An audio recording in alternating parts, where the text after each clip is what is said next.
Good morning. I want to thank everyone who is joining me today for the Tele seminar on cutting and self-injurious behavior of teens. Please mute your computer as well as your phone, which is done by pressing star 6 so that background noise isn't picked up during the presentation. I am Kristina Edelman, a marriage and family therapist intern at the Circle of Life Center.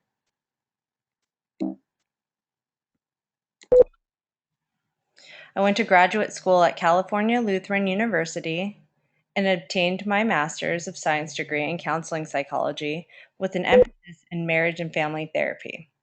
In addition, I obtained a year-long specialization in intimate partner violence. During my year-long traineeship at California Lutheran's Community Counseling and Parent and Child Study Center, I received excellent supervision and training in working with teenagers and families. It was during that time I realized how much I enjoyed working with teens and their families. I have experience in working with teenagers who engage in self-injurious and cutting behavior. When working with teenagers, I have a very collaborative approach and look at various outside entities that are affecting my client. In addition, I interned at the Conejo Valley Unified School District, in which I provided school-based counseling to students at local elementary schools, middle schools, and high schools who have social, emotional, and/or behavioral problems, preventing them from having a successful school experience. At the Circle of Life Center, I am in the process of forming two teen groups, one for 12 to 14-year-olds and the other for 15 to 17-year-olds. And in the group, we will discuss an array of issues such as family, friends, school, appearance, peer pressure, grief and loss, substance use, and identity issues. And the groups are designed to create a safe environment in which group members feel comfortable sharing concerns, feelings, and life experiences. They provide support and understanding. And we also discuss effective coping strategies to manage stressors. So when you think of cutting and self-injurious behavior, what generally comes to mind? People who self-injure want to die? If the wounds aren't bad, it's not that serious? People who cut or self-injure are trying to get attention? People who self-injure or cut are dangerous and/or crazy? And these are the facts about cutting and self-harm. People who self-harm generally do so in secret. They aren't trying to manipulate others or draw attention to themselves. In fact, shame and fear can make it very difficult to come forward and ask for help. Many people who self-harm suffer from anxiety, depression, or previous trauma, just like millions of others in the general population. Self-injury is how they cope. Slapping them with a crazy or dangerous label isn't accurate or helpful. Self-injurers usually do not want to die. When they self-harm, they are not trying to kill themselves. They are trying to cope with their pain. In fact, self-injury may be a way of helping themselves go on living. However, in the long term, people who self-injure have a much higher risk of suicide, which is why it's so important to seek help. The severity of a person's wounds has very little to do with how much he or she may be suffering. Don't assume that because the wounds or injuries are minor, there's nothing to worry about. Signs and symptoms of cutting and self-harm. Cutting or severely scratching your skin, burning or scalding yourself, hitting yourself or banging your head, punching things or throwing your body against walls and hard objects, sticking objects into your skin, intentionally preventing wounds from healing, swallowing poisonous substances or inappropriate objects. So why do teens self-harm? It's a way of expressing feelings that they can't put into words, releases the pain and tension felt inside, helps them feel in control, distracts them from overwhelming emotions or difficult life circumstances. It relieves guilt and is a way of punishing themselves. And it makes them feel alive or simply feel something instead of feeling numb. If cutting and self-harm helps, then why should a teen stop? Well, the relief is short-lived and is quickly followed by other feelings like guilt and shame. Meanwhile, it keeps individuals from learning more effective strategies for feeling better.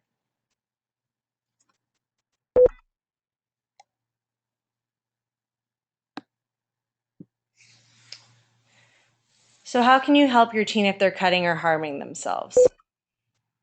Well, the first step is to talk calmly and empathically with them about their behavior. It may be scary for them to talk about the very thing they work so hard to hide, but it can also be a huge relief to finally let go of their secret and share what they are going through.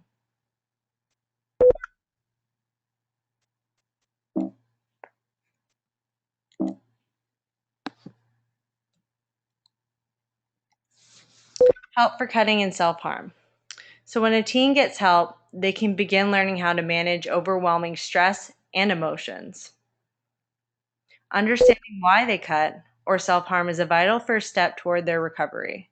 If they can figure out what function their self injury serves, then they can learn other ways to get those needs met, which in turn can reduce their desire to hurt themselves. Help for cutting and self harm continued. So, identifying self harm triggers. Remember, self harm is most often a way of dealing with emotional pain. What feelings make them want to cut or hurt themselves?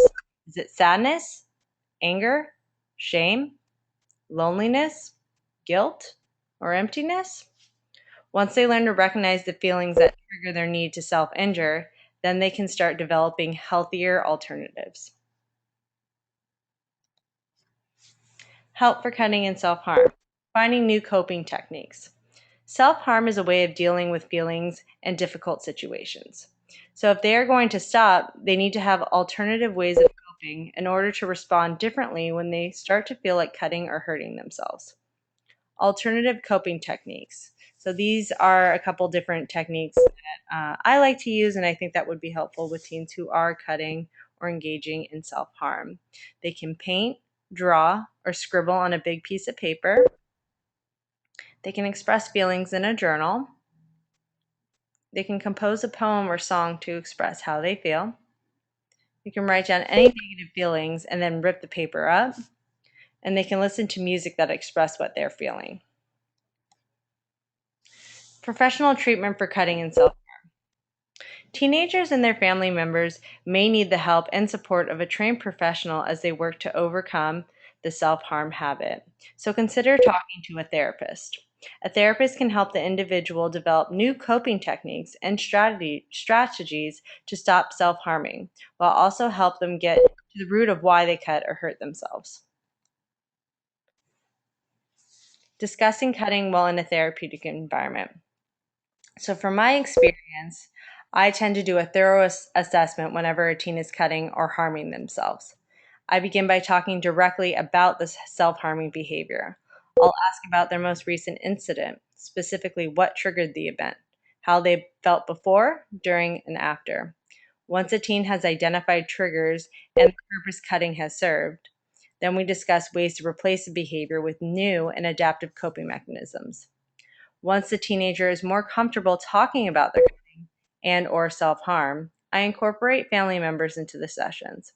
From my experience, it's extremely therapeutic for a teen to talk with their family openly about a behavior they have tried to hide. It is important for family members to learn about the client's triggers as well as the newly learned coping skills so that they can help the teen generalize newly learned behaviors outside of the counseling environment. And I've also provided additional resources.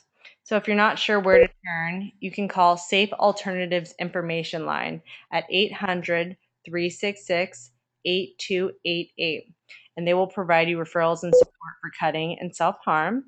And if you're concerned about suicidality and need help right away, you can call the National Suicide Prevention Lifeline at 800-273-8255. So if you have further questions regarding today's teleseminar or about the teen groups that I discussed in the presentation, you can contact me directly at 805-409-7202.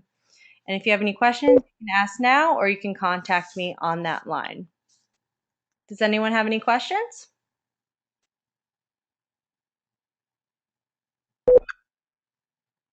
Okay, well, I want to thank everybody for joining me today. I really appreciate it, and I hope you found this to be extremely helpful. Take care and have a great day.